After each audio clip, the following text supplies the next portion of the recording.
Salut à tous. Ah bah je suis au bord de la route.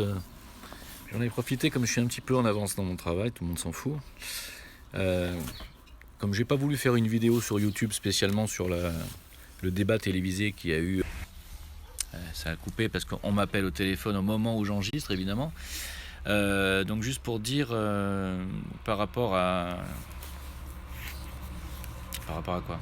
Par rapport à l'élection présidentielle, le débat. Je voulais pas faire une vidéo YouTube exprès sur ça. Pour moi, il est clair qu'il y a un homme qui a été à la traîne totale dans ce débat, c'est Macron. Il a été totalement, non seulement dépassé, mais en plus littéralement vide, complètement creux de propos, quoi.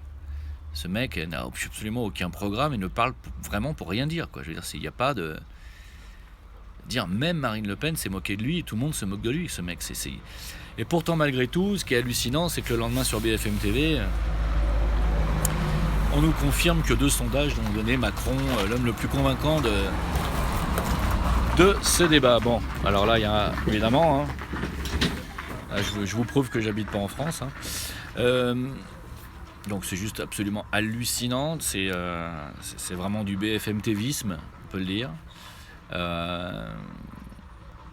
Pas du tout du journalisme, c'est pas du tout. C'est même plus une présidentielle, c'est une propagande pro-Macron et avec ses sponsors. C'est du pro-Goldman Sachs, c'est du pro-Rothschildisme, c'est tout ce que vous voulez. C'est plus du tout une présidentielle, c'est vraiment n'importe quoi. Bref, j'ai trouvé Hamon même au-dessus de Macron, pourtant totalement inintéressant. J'ai trouvé que Fillon avait plutôt une bonne stature d'homme serein, posé, compétent, complet sur ses dossiers, mais malheureusement, il ne traite aucun sujet de fond, c'est-à-dire qu'il ne parle pas des vrais problèmes de la France. Il n'a pas abordé une seule fois l'endettement ni la faillite de la France, alors que lui-même déclarait en 2011 que la France était déjà en faillite en 2011. Aujourd'hui, il n'en parle pas. Il a tout de suite repris Marine Le Pen quand elle a dit qu'il fallait sortir de l'euro. Il lui a tout de suite dit que ce serait une catastrophe et la ruine des Français, alors que les Français sont déjà ruinés et que la France est déjà ruinée. Donc qu'est-ce qu'il voudrait en fait? Il voudrait quoi? Il voudrait qu'on reste dans l'euro et dans l'Union Européenne, alors que c'est ça qui nous a ruinés, en plus de la dette.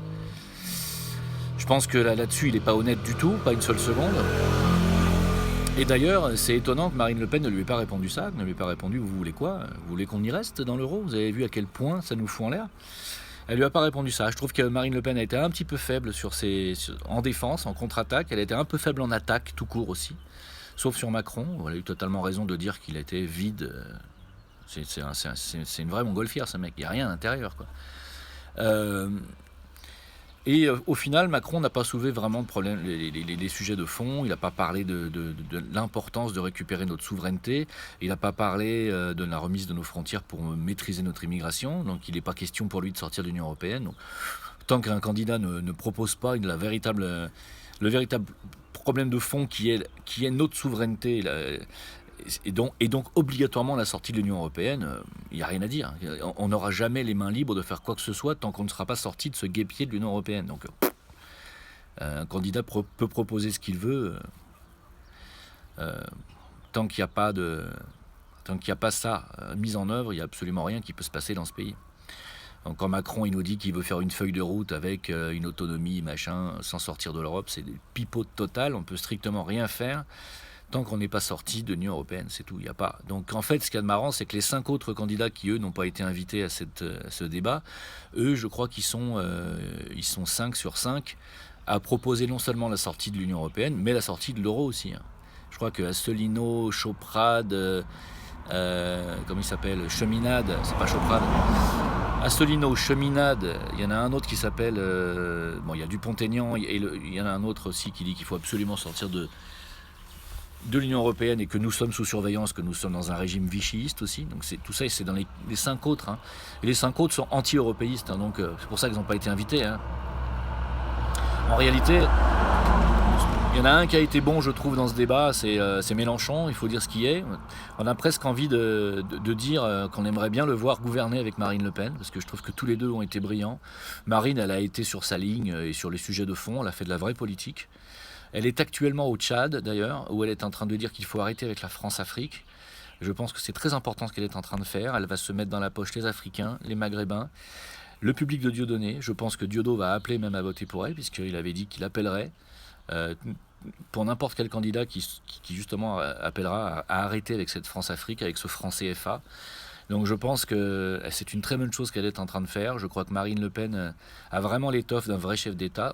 Je trouve regrettable que sur le sujet de l'immigration notamment, ils soient en tel désaccord avec Mélenchon, parce que je trouve qu'ils se rejoignent beaucoup tous les deux. C'est dommage. C'est vraiment dommage. Qu'est-ce que je peux dire d'autre Non, je pense que oui. Voilà, il faut attendre le deuxième débat avec les autres candidats et vous allez voir qu'on va être surpris. Vous allez être surpris. Les Français vont entendre plusieurs candidats à l'Union présidentielle demander la sortie de la France de l'Union européenne et demander la sortie de l'euro. Donc elle va plus se retrouver, elle, toute seule contre 4 européistes convaincus, même si Mélenchon dit qu'il ne l'est plus. Il a quand même fait partie des acteurs principaux de la construction de Maastricht. Hein. Pas oublier ça. Hein. Donc vous allez voir que le prochain débat, on va voir 5 autres candidats qui sont dans la mouvance de Marine Le Pen, même s'ils lui crachent tous dessus. Hein. Alors vous inquiétez pas, cette vidéo, je vais la rediffuser depuis le début, hein, donc vous pourrez la regarder une deuxième fois. Là, j'ai pas le temps parce que je suis au bord d'une route, j'ai pas le temps de vous faire un question-réponse et de répondre à vos questions. C'est juste... Tiens, vous voulez voir ce que c'est qu'avec des cactus, des figues de Barbarie? Je sais pas si on les voit d'ici. Je sais pas si on voit, ou je sais pas si vous voyez les fruits. Je suis au bord d'une route. C'est pas intéressant. Voilà, donc ce débat n'a pas vraiment tenu ses promesses. On aurait bien voulu voir Fillon se faire attaquer un peu plus, non pas sur ses affaires, ses histoires personnelles qui sont en cours, ses histoires juridiques, mais se faire attaquer un peu plus sur son bilan en tant que ministre de Sarkozy. Hein. On aurait bien voulu voir finalement Macron se faire descendre un peu plus, même s'il s'est fait dézinguer de toutes parts et qu'il a été incapable de se défendre. Bon, c'est hallucinant qu'on donne que des sondages le lendemain le donnent favori de ce débat. Il a été... Ouais, je m'excuse, hein, ça coupe parce qu'on m'appelle au téléphone en même temps. C'est incroyable, on m'appelle pas de la journée, mais au moment où je fais cette vidéo, tout le monde m'appelle. Voilà, donc je ne suis pas à dire grand-chose de plus. Pour moi, Marine Le Pen est toujours en tête. Pour moi, Macron, il est absolument... Je vois même pas comment il peut être au deuxième tour. Je peux pas imaginer que les gens votent pour une montgolfière d'un vide aussi profond, quoi. C'est pas possible, quoi. Alors quand je vois tous les ralliements de gauche, entre parenthèses, tous les gens de la gauche se rallier, quitter le navire de PS parce que le PS est en train de couler, tout simplement. Le PS n'existe plus. À partir du moment où Hollande a dit qu'il ne se représenterait plus et que Valls s'est fait dégager des primaires, le Parti Socialiste est mort. Hein. Macron a quitté aussi le Parti Socialiste. Donc tous les rats du Parti Socialiste sont en train de quitter le navire, qui est en train de couler définitivement. J'avais dit que le PS serait mort. Hein. Par contre, ce qui est dommage, c'est que Macron ne se pose pas officiellement comme candidat de gauche, alors qu'il l'est. Et donc les gens se laissent berner croyant que ce type est centriste. Il ne l'est pas du tout. Hein. Voilà. Et ben voilà. Donc c'est dommage parce que finalement les gens donc, qui ne cherchent pas plus loin et qui ne creusent pas vraiment vont se laisser berner et vont certainement se laisser emporter par toute cette manipulation médiatique qu'il y a sur Macron, sur la propagande macroniste. Voilà. Donc, je sais pas, ils font exprès. Il n'y a personne sur cette route normalement. Je suis tout seul. Voilà, ça y est. Donc voilà, c'est tout ce que j'ai à dire là-dessus. C'était juste pour faire une petite parenthèse. Continuez à parler autour de vous pour dire que je suis parti sur ce média VK parce que les gens ont beaucoup de mal à quitter Facebook, beaucoup de mal à quitter Twitter, Facebook, enfin voilà, et on est beaucoup mieux sur ce média, on est beaucoup moins surveillé, on est beaucoup plus libre. Et c'est bien dommage que les gens ne suivent pas.